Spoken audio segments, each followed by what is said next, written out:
7.2.3 पाचन तंत्र का कार्य, फंक्शन ऑफ डाइजेस्टिव सिस्टम।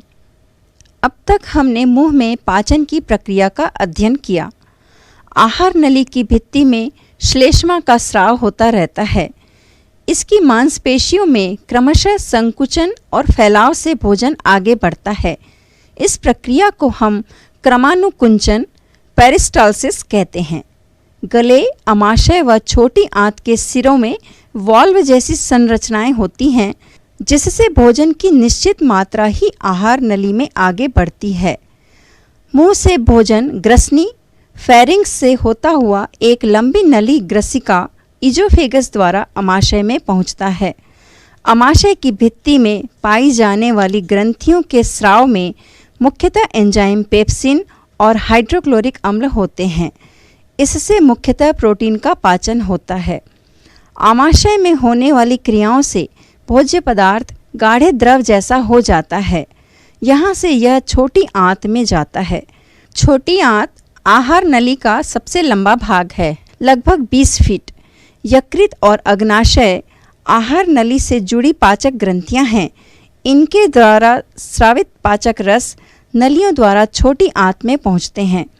अग्नाशय से स्रावित पाचक रस में उपस्थित सोडियम बाइकार्बोनेट से छोटी आंत का माध्यम क्षारीय हो जाता है। इस क्षारीय माध्यम में पाचक रस के एंजाइम क्रियाशील हो जाते हैं और कार्बोहाइड्रेट, वसा और प्रोटीन के पाचन की प्रक्रिया पूर्ण होती है। हमारे आहार नली में कई प्रकार के ऐसे पदार्थ भी स्रावित होते हैं जो उत्प्रेरक का काम करते हैं। यह अलग अलग प्रकार के हार्मोन्स हैं। आपको जानकर आश्चर्य होगा कि यहाँ पाए जाने वाले सूक्ष्म जीवों, मुख्य रूप से जीवाणुओं के जैविक प्रक्रियाओं से भी हमारी पाचन प्रक्रिया पूर्ण होती है। क्या आप जानते हैं, अग्नाशय से निकलने वाले स्राव में अमाइलेज, ट्रिप्सिन और लाइपेज नामक एंजाइम पाए जाते हैं और इनसे क्रमशः कार्बोहाइड्रेट, प्रोटीन व वसा का पाचन होता है। पूर्ण पाचन से भोजन के मुख्य अवयवों का अपघटन होता है। प्रोटीन का अमीनो अम्ल में, जटिल कार्बोहाइड्रेट जैसे मंड, सरल कार्बोहाइड्रेट जैसे ग्लूकोज में, वसा वसी अम्ल और ग्लिसरॉल में बदल जाते हैं। यकृत से पित्त, बाइल का स्राव होता है।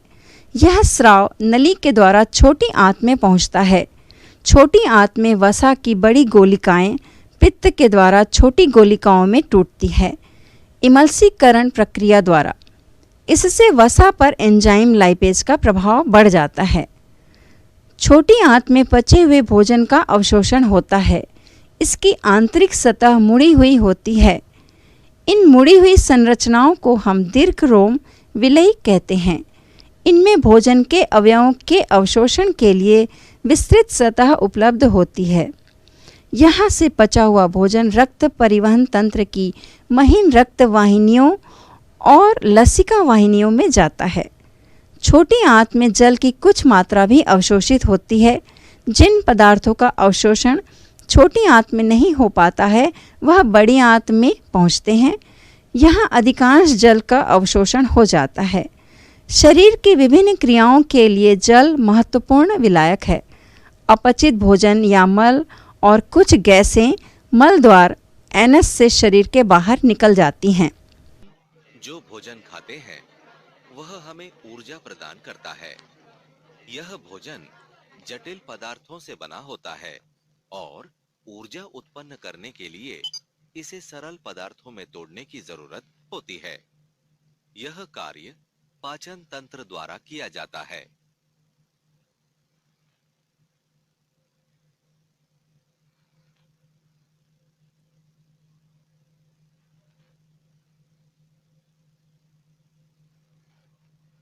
आहार नाल मूल रूप से मुंह से मल द्वार तक फैली एक लंबी नली है। जैसे जैसे भोजन इसकी नली से गुजरता है, इसका विखंडन, पाचन और अवशोषण होता है, जबकि अपच भोजन उत्सर्जित हो जाता है।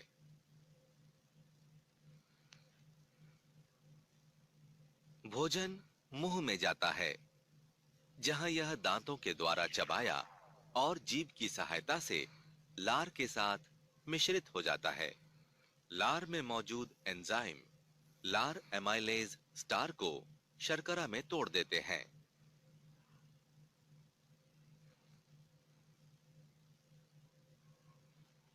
आंशिक रूप से पचा भोजन क्रमाकुंचन कहलाने वाली तरंग के समान पेशीय संकुचन द्वारा ग्रास नली से आमाशय में चला जाता है। आमाशय की पेशियां भोजन को मथकर पाचन हेतु हाइड्रोक्लोरिक अम्ल, पेप्सिन नामक एंजाइम तथा म्यूकस अथवा श्लेष्मा नामक पाचक रसों के साथ मिला देती है। एक बार आमाशय में भोजन का पाचन हो जाता है, यह छोटी आंत में चला जाता है। पेशी जो इस प्रवाह को नियंत्रित करती है पाइलोरिक स्फिंक्टर कहलाती है।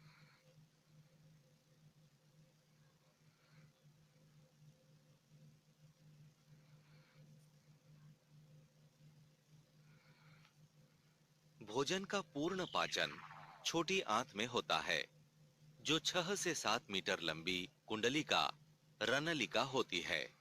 यह यकृत और अग्न्याशय द्वारा स्त्रावित रस भोजन में मिलकर भोजन का और पाचन करते हैं।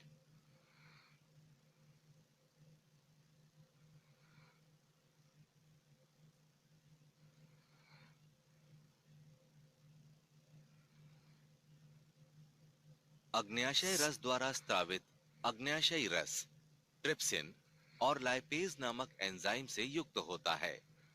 ट्रिप्सिन प्रोटीन का पाचन करता है, जबकि लाइपेज इमल्सीकृत वसा को तोड़ता है। छोटी आंत द्वारा स्त्रावित अग्न्याशयी रस उन एंजाइमों से युक्त होता है जो प्रोटीन को एमिनो अम्ल में, कार्बोहाइड्रेट को ग्लूकोज में और वसा को वसीय अम्ल तथा ग्लिसरॉल में तोड़ देते हैं।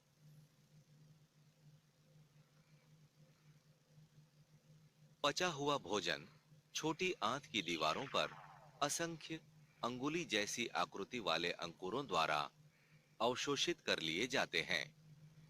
अंकुर रक्त वाहिकाओं से समृद्ध होते हैं, जो अवशोषित भोजन को शरीर के विभिन्न अंगों तक ले जाती हैं। अपचा और अनवशोषित भोजन बड़ी आंत में जाता है, जहां पर सूक्ष्म अंकुर लवण और जल को अवशोषित कर लेते हैं। अपचा भोजन अब एक ठोस आकार ले लेता है। यह तब तक मलाशय में जमा रहता है जब तक कि यह मल द्वार द्वारा बाहर नहीं निकाल दिया जाता है।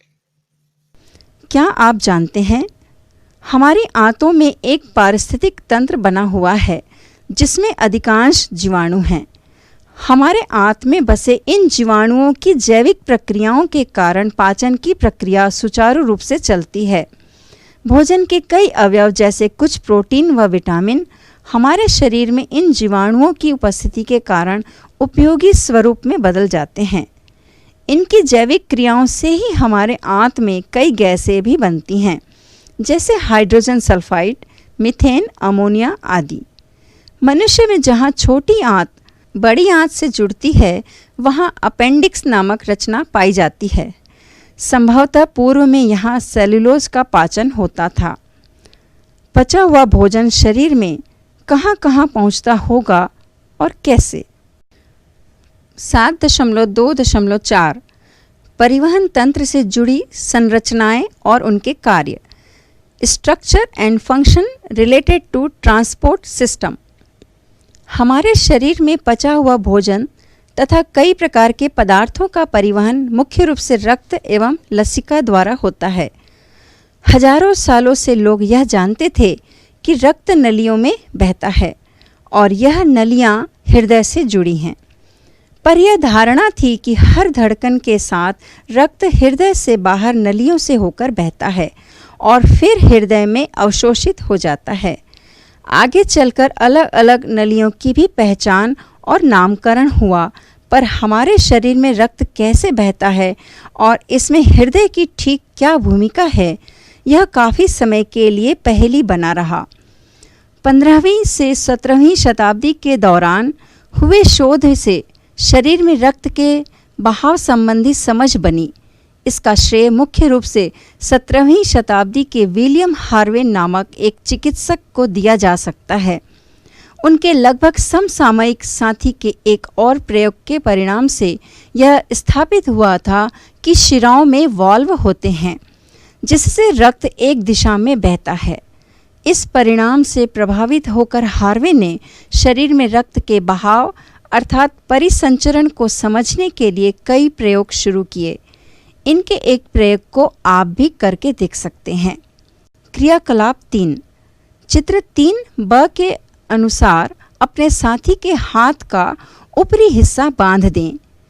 उसी हाथ को सीधा रखते हुए कसकर मुट्ठी बांधकर 4-5 बार हिलाने, कोहनी से मोड़कर सीधा करें के लिए कहें।